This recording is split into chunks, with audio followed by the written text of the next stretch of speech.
bali uhai wa Watanzania wote. Yalifanikiwa na Mheshimiwa Rais wetu kwa kuhakikisha anafanya yafuatayo. Kwa muda mfupi aliasisi huduma ya uhai wa kina mama kwa kutoa dharura ya usafiri inayojulikana maarufu kama huduma ya mama, ili mama apate rufaa ya udharura wa usafiri na kufika kwenye kituo kikubwa aweze kuokoa maisha yake. Piga makofi kwa Mheshimiwa Rais wetu. Mheshimiwa Rais ameamua, pamoja na mipango yote tunayoendelea nayo katika nchi ya Tanzania. Mheshimiwa Mkuu wa Mkoa, wewe na timu yako mlimlilia Mheshimiwa Dr. Samia Suluhu Hassan kwa ajili ya wananchi wa jiji la Dodoma. Mambo mengi amefanya, lakini mkasema mama ongeza kidogo. Naomba niwanong'oneze.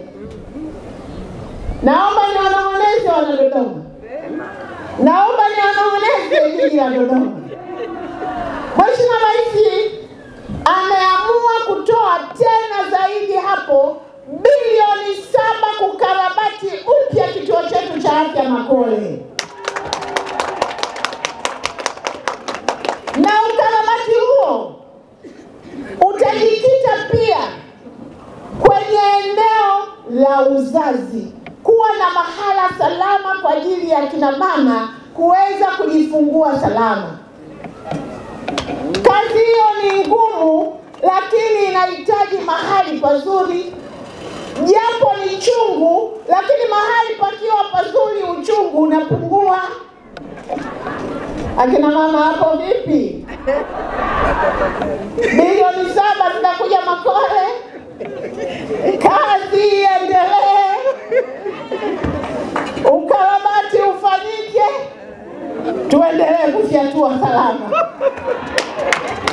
Mama wa Tanzania, endeleeni kuangalia watoto na kabisa mchunge watoto. Vitu vingi vinaendelea siku hizi, ukisikia stories za watoto wengine wanakatwa huko, endeleeni kuchunga watoto.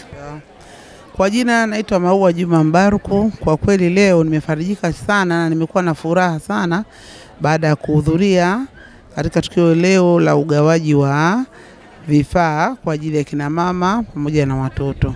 Kwa kweli ni jambo ambalo wamelifanya vizuri sana kwa Dodoma mjini, na sisi wana Dodoma pia tumefurahika sababu tumeona kweli Mama Samia Suluhu Hassan, Rais wa Jamhuri ya Muungano wa Tanzania, yuko pamoja na Tanzania na anawapenda Watanzania wenzake.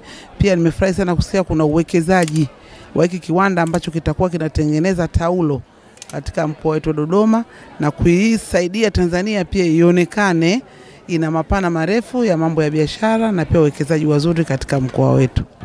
Sisi kama Softcare huwa tuna kaida kurudisha kwa jamii. Na kurudisha kwa jamii sio kwamba tu tunakuja tunatoa afu tunaondoka tunaacha jamii, hapana. Tunatoa kwenye jamii, tumeanza muda mrefu kidogo kama miaka 2 iliyopita. Tunatoa katika hospitali kwa mama wanaojifungua, anapata zawadi kwa ajili ya mtoto mchanga. Tunaamini kwamba tukimpa mama zawadi kwa ajili ya yule mtoto mchanga, itamsaidia yeye pamoja na mtoto kwa ajili ya kuwa katika mazingira mazuri. Mtoto atapata afya na pia hatapata changamoto za kupata magonjwa au kupata infection, kwa sababu tunajua kabisa badala ya kutumia nepi, ukitumia Softcare diaper at least mtoto anakuwa katika mazingira mazuri.